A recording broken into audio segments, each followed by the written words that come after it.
नमस्कार सर्वांना, श्री स्वामी समर्थ. उद्या आहे 14 जानेवारी 2026 वार बुधवार आणि उद्या आलेली आहे यंदाची मकर संक्रांत. योगायोगाने तब्बल 11 वर्षानंतर मकर संक्रांतीच्या दिवशी षटतिला एकादशी देखील आलेली आहे. म्हणून उद्याच्या दिवशी अतिशय दुर्मिळ असा योगायोग निर्माण झालेला आहे. उद्याच्या दिवशी दुपारी 3:06 सूर्याचं मकर संक्रमण म्हणजे सूर्य धनुराशीतून मकर राशीमध्ये प्रवेश करणार आहे. त्यानंतरच आपल्याला मकर संक्रांतीचं पूजन जे आहे ते करायचं आहे.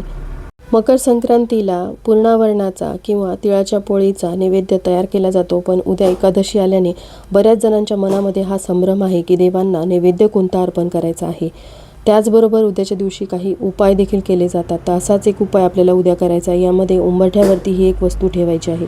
तर ही सगळी माहिती जी आहे ती मी एका व्हिडिओद्वारे शेअर केलेली आहे. तो व्हिडिओ पाहण्यासाठी खाली दिलेल्या त्रिकोणवरती क्लिक करा, जेणेकरून योग्य ती माहिती तुम्हाला मिळेल. धन्यवाद. श्री स्वामी समर्थ.